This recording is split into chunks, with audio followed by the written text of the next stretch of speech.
मेळघाटातल्या चिखलदरा तालुक्यातील बहादरपूर टेंभरुसोंडा शेती शिवार परिसरातील शेतीमध्ये शेतकऱ्यांनी मोठ्या प्रमाणात सोयाबीनची पेरणी केलेली आहे।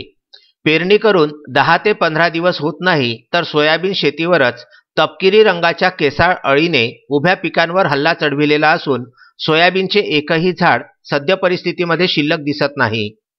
कोरोनाच्या जाच्यातून थोडीशी सुटका होताच शेतकऱ्याने कुठे कमी तर कुठे जास्त पेरणीकडे जोर धरलेला आहे।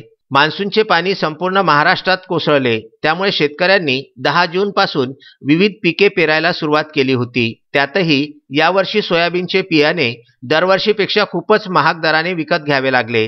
35 रुपये किलोचे बियाणे 140 रुपये याप्रमाणे विकत घेऊन पेरणी करावी लागली। त्यात काही शेतकऱ्यांचे पीक उगवले तर काहींचे उगवलेच नाही।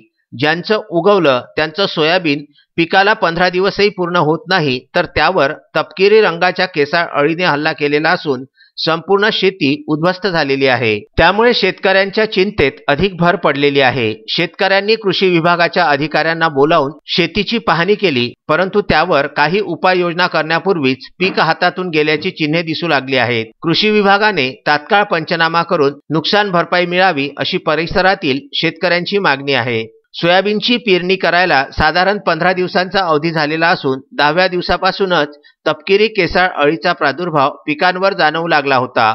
2-3 दिवसातच या अळीने संपूर्ण शेती उद्ध्वस्त केलेली आहे। त्यामुळे कृषी विभागाकडे तक्रार करण्यात आलेली असून कृषी अधिकारी यांनी शेताची पाहणी केली आहे। विदर्भ न्यूज करिता चिखलदरा येथून मारुती पाटणकर यांचा हा वृत्तांत।